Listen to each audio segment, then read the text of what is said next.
Ron.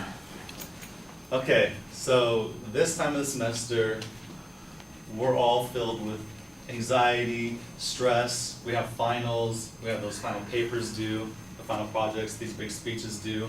And we all have our outlets to relieve the stress, to relieve this anxiety. Whether it be yoga, exercise, jogging, riding bikes, any of those kind of things.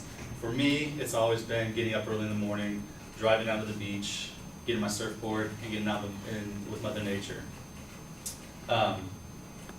Nothing has ever cleared my head more than just being out there, just being me, Mother Nature, or a few buddies out there, just hanging out, having a good time. Recently, we've seen a lot more of this with people, with surfers trying to find the perfect wave, which is the kind of concept of surfing, what everyone's kind of done. But they're getting into this whole concept of making their own perfect wave.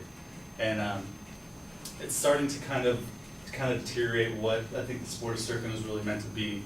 So today I'm here to kind of persuade you that man-made perfection isn't so perfect.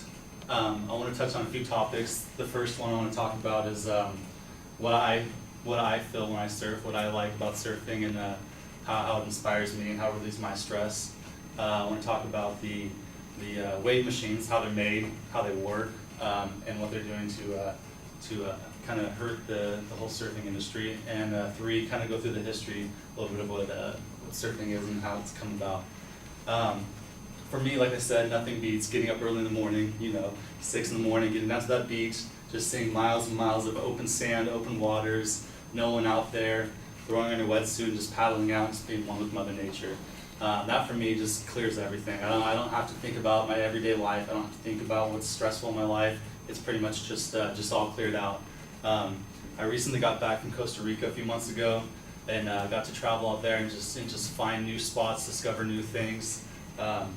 And there's nothing more rewarding than getting to a beach that maybe a handful of people have been to before, and getting to experience a wave for the first time, what Mother Nature's creating for us.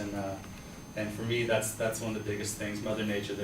There's fish swimming underneath you. When you're at Bolsa Chica Beach, you have dolphins literally 10 feet away from you popping up out of the water, and it's just the coolest thing.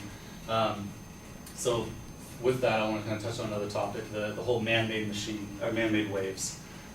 Man-made waves are, it's a big generator that pushes just a ton of water against a man-made reef. So the bottom of the pool is formed in a certain way to when the water hits it, it creates a break that is shaped the way they like it. In National Geographic, they actually claim that this is the wave of the future, the new thing for surfing, which I kind of find a little disheartening, knowing that National Geographic is kind of it's a magazine based on nature, and they're saying that this is the wave of the future and the evolution of what surfing is to come. I kind of disagree with that. Also, Vice.com says that by 2020, Tokyo's looking to have surfing as part of the Olympic Games, which I think is a great thing. But their whole idea of what surfing is going to be for Olympic Games is creating this perfect wave machine and surfing that as an Olympic sport, which I think, like I said, defeats the whole purpose of what surfing was from the start. Kelly Slater has one of the best wave machines. It just recently came out. It's showing how he has really created one of these most perfect waves. It's just an endless wave that breaks perfectly. It's the perfect size. You can ride it for probably 30, 40 seconds. And he was quoted in Surfer Magazine saying how he knows that people will kind of be concerned with where surfing is going. He understands the controversy of what this is doing for the sport. But he says this is more of an outlet for people who can't get to the beach, for progression, for people to kind of try new things and experience new things. And I agree to an extent. I wouldn't turn down going to surf a perfect man-made wave. If I had the opportunity, I'd go out there and surf it. But I think it's mainly consists of pro surfers going out there and just enjoying this man-made wave they created. It's not really about getting too many other people. And so my main thing is kind of keeping it out of the competitive world of surfing as a sport. I think it's more of just a novelty, a fun thing to do. Because surfing came from, actually the first known document of surfing was in 1779 with Captain Cook's voyages. He said the Polynesians were out in the water on these planks of boards, and they were just laying on the boards and riding the waves in. And their idea of the sport was to ride the waves as far into the shore as they could, It became really dangerous because the shores were lined with rocks and boulders, so a lot of injury and stuff. But that was the first really documented thing of surfing. It kind of went away for a while, and by 1905, there was a famous surfer, the Duke. Him and his boys were in Hawaii, and they really started progressing the sport of surfing and kind of getting a big interest in it. And they were riding these massive waves in Hawaii. And all the Californians kind of saw that. So by around 1955, the Californians just flocked to Hawaii to ride these massive, perfect waves. So it really became mainstream, really popular. And by 1966, Endless Summer came out. And Endless Summer was a movie, a surf-based movie about two guys whose dream was to have the endless summer to go find and ride the perfect wave and travel all over around the world. And that's what they did. And it really grew a huge, popularity for the sport of surfing. That was the idea of surfing from the start. And now it's kind of heading, I think, in a real mainstream generalization of what surfing's gonna be. And I think in today's world, as people, what we always try to do is try to make everything better and better, perfect everything. But I think it comes at a price, especially when it comes to something as spirited as surfing. So what I'm really kind of persuading you to look at is that sometimes when perfection is created and perfection is repeated every 2 minutes as a perfect wave, it becomes a lot less perfect. So I'm saying let's keep the sport of surfing as a soul sport, and let's kind of keep it that way, I guess.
Oh, let's see here. That didn't work.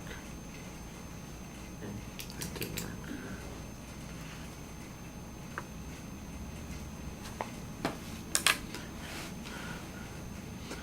All right, Danny, I like the common reference that you have at the beginning, the talking about the stress. I think you've got an interesting visualization here. Your reference to your own experience surfing, I think, is fine. It's a little bit vague to me exactly what it is you're talking about at the beginning of the speech. And as you go along, I guess it gets a little bit clearer. I'm still not quite sure about the surfing with this wave machine that you're talking about. I'm trying to figure out, okay, is this something that works in a pool, or is this something that happens out in the ocean, and how does this go about? And so, and when you're talking about it maybe being introduced into competitive surfing, I'm trying to think, well, how does that work? And by the way, I don't know anything about competitive surfing to begin with, and I'm wondering, how do they do that kind of scoring, and how does that work in the first place? And therefore, how would this wave machine alter that? How would it have an influence on those things? Does it change the context in which the competitions take place because they're going to be in an artificial environment, or is it, does it remove the decision-making process of the surfers because the wave is always going to be the same every time, and so that's going to alter the way in which the scoring is done, or that kind of? Like I said, I need a little bit more context. I can tell that you have a philosophical point of view on this. This is basically a claim of value that's kind of got a little bit of a policy argument attached to it. The claim of value is that there's something problematic, something wrong, something that's just not right with the idea of these artificially produced waves, and that the claim of policy is that we shouldn't be using it for these kinds of competitive I guess that's a little redundant, for these competitions. But mostly, like I said, it seems like it's a criticism of the the value that we're undermining, the connection with nature and what it was all about originally and those sorts of things. And I think you do a nice job kind of expressing the notion of what people get from surfing in the first place. But my guess would be that the thing that you're objecting to, the surfing competitions, that's not what's going on when people are doing surfing competitions anyway. The surfing competition isn't about being at one with nature and enjoying the day and hanging with your friends and relaxing. In fact, it is exactly the opposite, stressing about getting the right kind of wave or how your competition is going or how the other people are doing. So the notion that we take that out by putting in these wave machines, it almost goes the opposite direction. It seemed like it would be a lot more relaxing to participate in one of these competitions if you didn't have those things to worry about. I just don't know enough about it. And so I feel a little bit like I've been dropped into this without quite as much context as I need.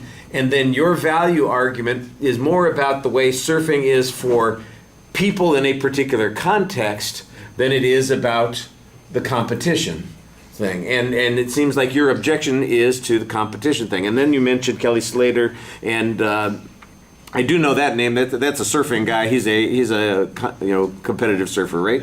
Yeah. So I've heard the name before. So that's about as much as I know. I've now expended all of my knowledge about competitive surfing. Kelly Slater. There you go. I think when he gives the justification of the rationalization, and you kind of accept that, but say it shouldn't be in the competitive world, I'm going, okay, so why is it bad for the competitive world? I can see why it's bad for the other aspect, the thing that you're talking about, but why is it bad for competition? And I don't know.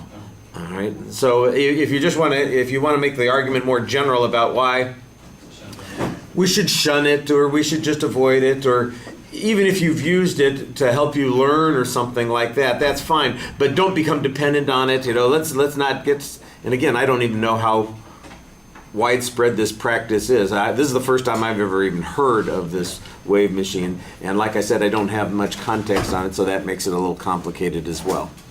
All right. And the usual stuff, all the delivery stuff is, as usual, fine. You talk directly to us. You have good eye contact gestures. You're engaged in all those sorts of things. So you're doing the right kind of thing. Your content, though, just needs to be developed a little bit more, and we need more context. All right. Thank you.